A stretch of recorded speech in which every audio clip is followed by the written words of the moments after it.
Assalamualaikum warahmatullahi wabarakatuh. Selamat malam. Perkenalkan nama saya Putri Nur Amira. Di sini saya akan menjelaskan tentang teknik pembenihan ikan kakap atau Lattes Calcalifer. Di sini ada data ikan kakap, di mana ikan kakap itu merupakan salah satu komoditas laut yang cukup terkenal, di mana ikan kakap ini merupakan salah satu komoditas pasar internasional, terutama Tiongkok, yang memiliki nilai jual dan juga ekonomis yang sangat tinggi, di mana di sini menurut data laporan KKP pada tahun 2019 sampai 2023 ini mengalami kenaikan sebanyak 7,22%. Dan juga untuk pasar ekspor, laporan KKP pada tahun 2024 memiliki nilai keuntungan 5,9 miliar US dollar atau sekitar 90 triliun rupiah. Di sini menunjukkan bahwa ikan kakap ini merupakan salah satu komoditas yang sangat populer, baik di Indonesia maupun di mancanegara. Di presentasi ini saya akan menjelaskan yang pertama introduction tentang ikan kakap putih, kemudian ada morphology dan behavior, kemudian ada seed production, conclusion, and reference. Yang pertama yaitu klasifikasi ilmiah, di mana ikan kakap putih ini masuk dalam film Chordata, subfilum Vertebrata, kelas Species, subkelas Telestoi, ordo Percomorphi, family Centroponidae, genus Lattes, dan spesiesnya Lattes calcalifer atau biasa nama lokalnya ikan baramundi. Morfologinya ada bukan insang, di mana ini berfungsi sebagai penutup tulang yang berada di sisi kepala, kemudian ada sirip punggung yang digunakan untuk menstabilkan tubuh, sirip perut menjaga keseimbangan, stabilitas, dan juga kendali saat berenang. Kemudian ada sirip anus yang berfungsi untuk kestabilan dan juga sirip ekor sebagai pendorong dan juga stabilitas saat berenang. Di sini kita bisa lihat sendiri bahwa ikan kakap putih ini memiliki warna hijau keabu-abuan dan bagian perutnya ini identik warnanya putih. Kemudian ini ada dua biasanya kita kenal di masyarakat, yaitu ada kakap putih dan juga kakap merah, di mana keduanya memiliki perbedaan baik di toleransi salinitas, di mana ikan kakap putih ini memiliki sifat eurihalin atau memiliki tingkat adaptasi yang tinggi, di mana dia bisa hidup di air laut, payau, dan juga tawar. Sedangkan untuk kakap merah ini dia stenohalin atau kurang toleran sehingga dia hanya bisa hidup di air laut atau dengan salinitas tinggi. Kemudian dari siklus hidupnya yaitu ikan kakap putih Catadromos atau menghabiskannya sebagian besar waktu pertumbuhannya di air tawar atau payau, lalu bermigrasi kembali ke laut untuk proses pemijahan dan pematangan gonad. Sedangkan untuk kakap merah sendiri ini hidupnya di laut penuh atau dia seluruh hidupnya baik mulai dari saat juvenil sampai proses pemijahan dia dewasa akan tinggal di lautan. Kemudian habitat umumnya untuk ikan kakap putih ada di muara sungai, estuaria, hutan bakau, dan juga perairan pantai. Sedangkan untuk kakap merah yaitu berada di terumbu karang, perairan dasar laut, dan juga perairan pelagis atau tergantung spesies ikan. Kemudian ini ada kebiasaan hidupnya atau yang dibilang pada tadi ikan kakap putih itu eurohalin memiliki tingkat toleransi salinitas yang tinggi, di mana itu 25 sampai 32 ppt. Sedangkan hidupnya juga Catadromos atau banyak menghabiskan di perairan pantai atau estuari. Di sini ada grafiknya, diagram alir, di mana pada saat nursery uh, ikan kakap putih ini akan hidup di garis pantai, kemudian akan bermigrasi ke hilir untuk pencarian makannya di sana, kemudian hidup juga di sana. Kemudian pada saat untuk pematangan gonad dan juga pemijahan, dia akan kembali ke hilir atau ke laut dengan salinitas 30 sampai 32 ppt. Kemudian sebaliknya, apabila dia sudah pengumpulan telur dan masa perkembangan larva, dia akan kembali lagi ke garis pantai dan juga perairan payau. Kemudian dia memiliki sifat karnivor atau pemakan daging. Kemudian hermaprodit protandri, di mana perubahan kelaminnya yaitu dari jantan ke betina seiring bertambahnya usia dan juga berat tubuhnya atau ukuran. Kemudian habitatnya yaitu muara sungai, estuaria, dan juga pantai.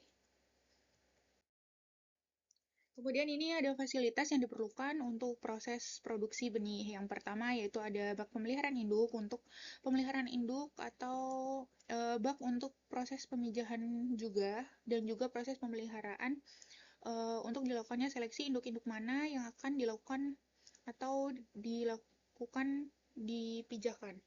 Kemudian ada bak penetasan telur, kemudian bak pemeliharaan larva, kemudian pemanenan benih, kultur plankton sebagai pakan alami, dan juga ini ada skala lab dan juga skala massal. Langkah yang pertama yaitu prepare media, di mana dilakukan dengan menyikat dinding bak untuk menghilangkan lumut, kemudian disterilisasi dengan klorin, dosisnya 50-100 ppm sebagai desinfektan. Kemudian bak dijemur minimal 1 hari dalam keadaan panas di bawah terik matahari. Kemudian dilakukan pengisian air dan juga pergantian air bak dilengkapi dengan sistem resirkulasi selama 24 jam. Kemudian ada tahapan pemeliharaan induk, di mana pakan induk ini biasanya diberikan ikan rucah dan juga pelet secara ad libitum sebanyak 2-3% dari biomasa. Kemudian ada tambahan multivitamin, baik vitamin C maupun multivitamin yang lainnya ditambahkan dengan Natur E ini biasanya untuk meningkatkan kesehatan ikan dan juga untuk mempercepat kematangan gonad. Kemudian ini juga ada ciri-ciri induk jantan dan betina yang bisa dipijahkan di mana mulai dari ukuran dan bobot yaitu untuk jantan lebih kecil, lebih ringan dengan umur yang sama. Kemudian yang betina ini biasanya lebih besar dan lebih berat. Bentuk tubuh untuk kakap jantan yaitu silindris atau lebih ramping, sedangkan untuk yang betina lebih lebar dan juga gemuk, terutama di bagian perut atau abdomennya. Kemudian warna sisik lebih cerah dan mengkilap, sedangkan untuk betina ini cenderung lebih kusam dan juga kurang mengkilap.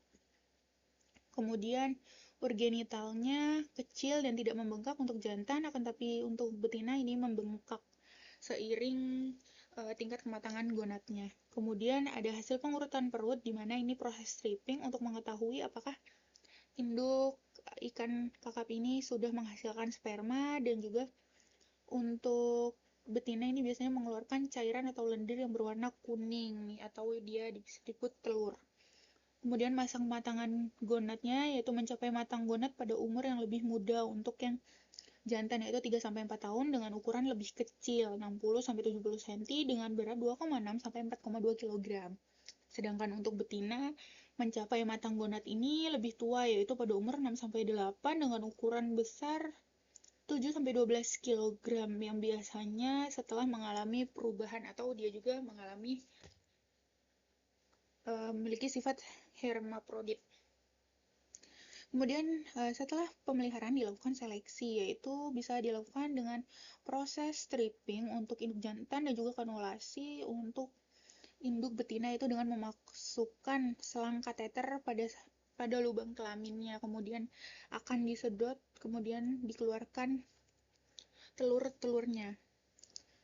Sebelum tahapan ini dilakukan dengan pembiusan menggunakan polietilena glikol monofrillater 1 sendok teh atau 10-5 ppm dan juga minyak cengkeh 1-10 ppm serta ekstrak biji karet.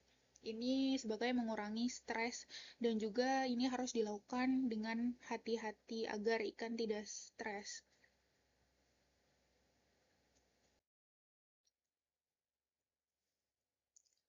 Kemudian ada proses pemijahan di mana ini ada menggunakan hormon dan juga alami, di mana menggunakan hormon yaitu menggunakan hormon human chorionic gonadotropin atau HCG dan juga hormon puberogen dengan dosis 250 sampai 500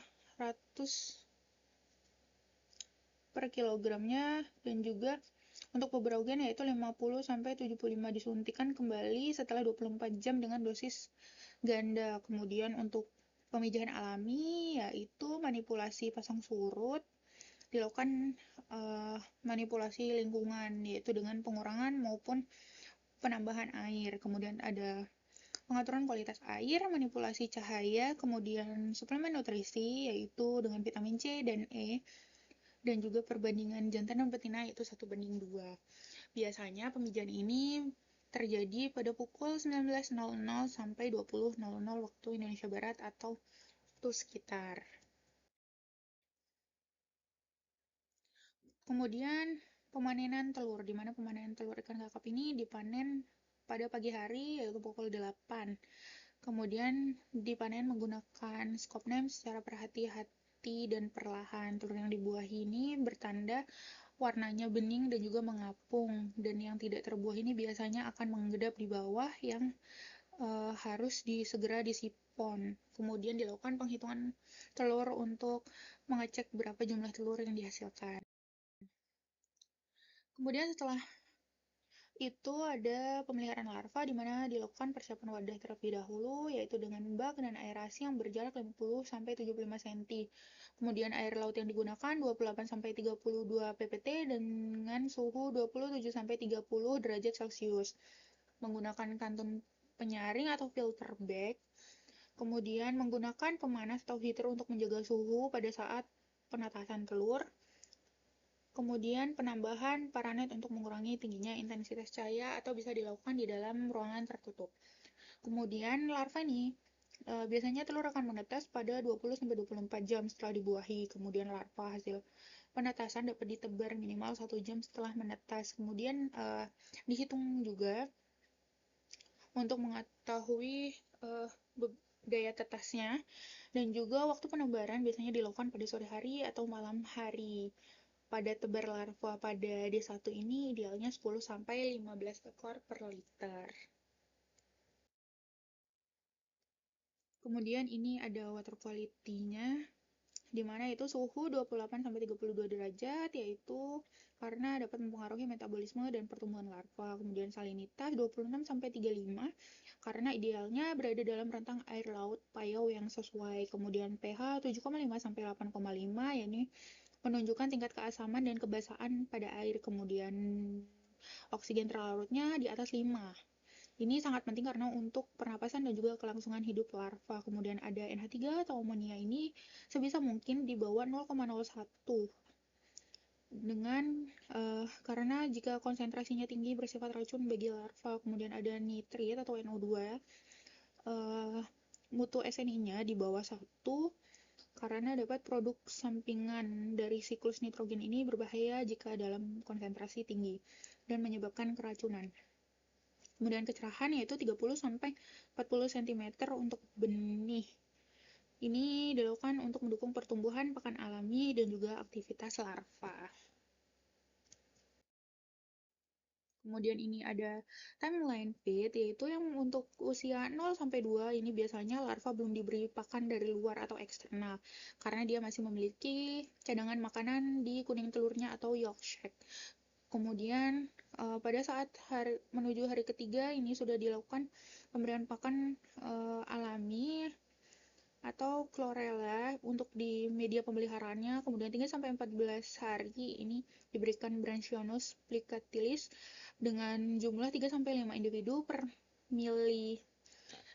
Biasanya ini Branchinus diberi makan chlorella atau fitoplankton yang ada. Kemudian seiring berjalannya usia, bertambahnya usia 14-15 ini diselingi dengan pakan artemia, kemudian dengan pakan buatan mulai dari ukuran yang terkecil sampai dengan hari 15-45 ini mulai peralihan dari artemia dan juga pakan, kemudian pada panen benih yang akan dilanjutkan proses pendedaran.